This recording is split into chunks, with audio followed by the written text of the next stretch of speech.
Құрметті менің достарым, қадірлі, жақсы адамдарым.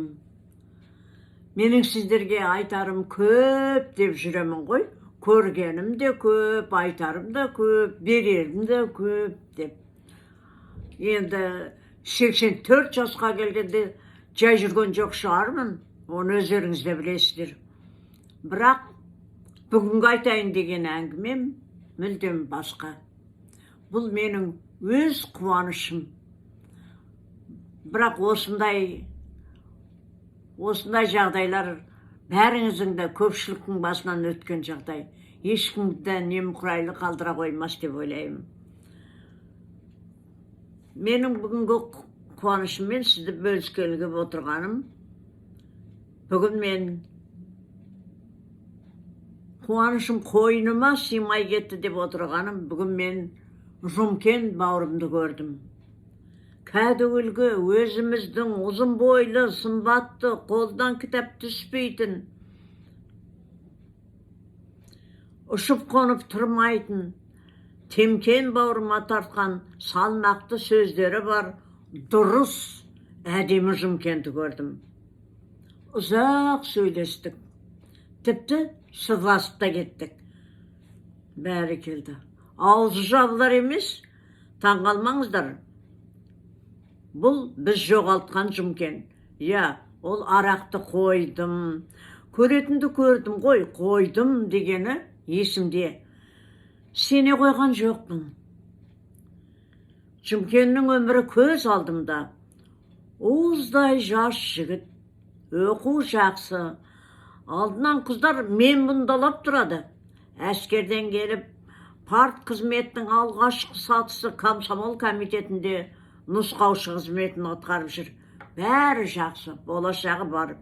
Сөйтіп жүргенде, түн ішінде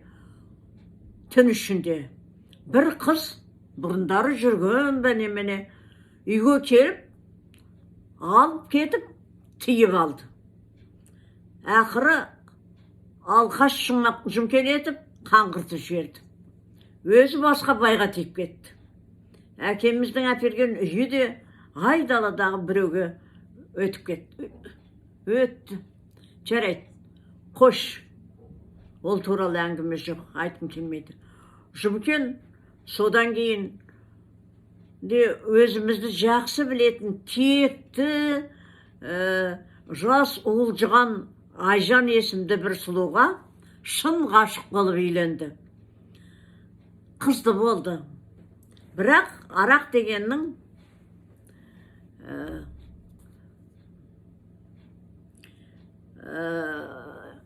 арыламай қалды. Жас әйелі баланы дұрыс тәрбиелеп өсіру үшін ажырасуға мәжбүр болды. Содан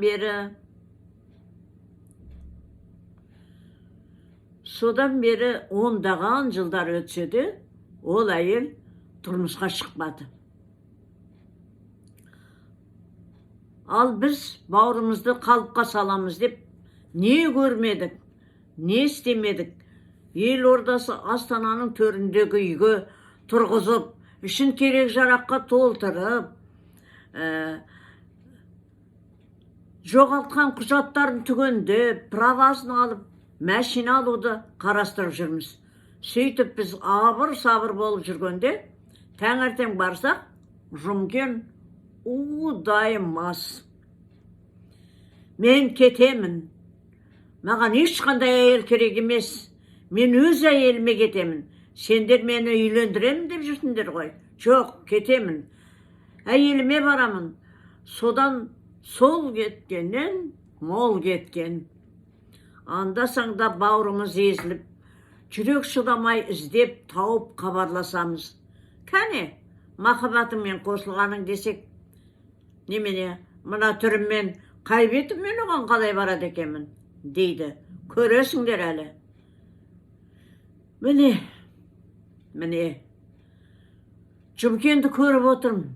Құдай-ау, өз көзіме өзім сенбеймін. Өзіміздің кәдімгі сырықтай, тағы да айтам, қолынан кітап түспейтін Жұмкен, қолында кітабы бар, көз алдымда. Я, арақты қойғанына бір шама уақыт өтіпті. Сынақтан әбден өткен сияқты. Бірақ Айжанмен сөйлесуге батылы жетпей жүрген көрінеді. Қызымен ақырын сөйлеседі екен. Қызына, қызым, сенің анаң менің шын махаббатым. Ол ақылды, бірақ мен жолдан тайып кеттім. Ол сені менен құтқарып алып қашып, міне мынадай етіп тәрбиелеп, оқытып өсірді. Сен үшін мен Айжанға өле-өлгенше қарызбын, дейді екен. Иә, бәрі рас. Басқа жанға тұрмысқа, Айжан да басқа жанға тұрмысқа шықпапты. Мүмкін оның ойында да Жұмақан бар шығар. Біз баяғы жанұя шығар деп ойлаймыз. Мен енді оның алдындағы кінәмді жуып, шама шарқым келгенше, бір кезде сүйіп қосылған адамдармыз ғой, көңілінен шығамын деп мақсат қойдым, дейді Жұмақан. Жақсы жұмысым бар.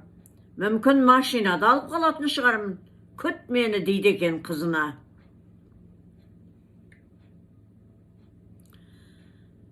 Иә. Жақсы сөз жарым ырыс.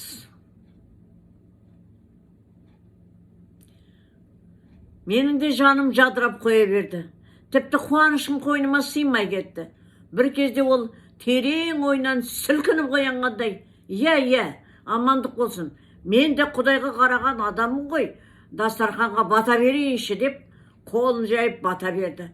Тағы бір қырын көріп, сенімім арта түсті. Жақсы сөз жарым ырыс. Қабыл болсын. Өшкеніміз жанып, құлағанымыз тұрып, жоғалғанымыз табылғандай болды. Осы ғой менің қуанышым, достар. Сіздермен бөлісіп отқан. Тағы да ойланып қалсақ, сіздер де ойланыңыздар. Қазағымыздың маңдайына жазған одақтың, мына Орекең деген халықтың әдейі деуге де болатын шығар. Үйреткен сыйы, арқадан қағып мас қылып, жалғыз Жұмкенді ғана қаншама адамды ғана емес, қаншама адамдарды құртты. Еркекте, әйелде маскүнем, марақтан басқа ой жоқ, мақсат жоқ етіп ұстау керек болды. Сол кездің бір саясатының бір түрі еді. Осыны айтқым келді.